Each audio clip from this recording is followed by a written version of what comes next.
കോഴിക്കോട് കാവിലുംപാറയിൽ ഇറങ്ങിയ കാട്ടാന ജനവാസ മേഖലയിൽ തുടരുന്നു. കുട്ടിയാന നാട്ടുകാർക്ക് നേരെ പാഞ്ഞെടുത്തത് ഭീതി പരത്തി.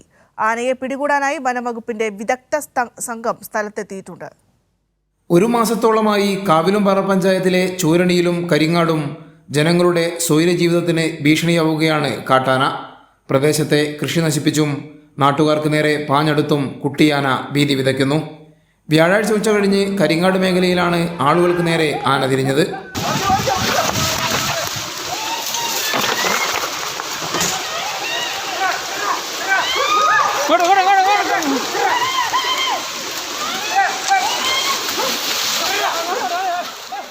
കഴിഞ്ഞ ദിവസങ്ങളിൽ ആനയുടെ പരാക്രമത്തിൽ നിരവധി പേർക്ക് പരിക്കേറ്റു. ഇരുചക്ര വാഹനങ്ങളടക്കം നശിപ്പിച്ചു. കരിങ്ങാട്, ചൂരണി തുടങ്ങിയ പ്രദേശങ്ങളിൽ ഈ കാട്ടാനക്കുട്ടി തന്നെ നാട്ടുംപുറത്ത് ജനവാസ മേഖലയിൽ താഴെ ടൗണിന് വരെ അടുത്ത് എത്തിക്കൊണ്ടിരിക്കുകയാണ്. വലിയ പ്രയാസങ്ങൾ. മയക്കുവെടി വെക്കുന്നതിന് ഡോക്ടർമാരും മറ്റ് സംവിധാനങ്ങളും വരുന്നതിന് വേണ്ടി ഫോറസ്റ്റ് ഡിപ്പാർട്ട്മെന്റ് നടപടി സ്വീകരിച്ചിട്ടുണ്ട്. വനംവകുപ്പ് അധികൃതർ ആനയെ പിടികൂടി നാടുകടത്താനുള്ള ശ്രമങ്ങൾ തുടങ്ങിയിട്ടുണ്ട്.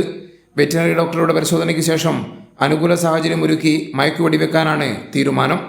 കൈരളി ന്യൂസ്, കോഴിക്കോട്.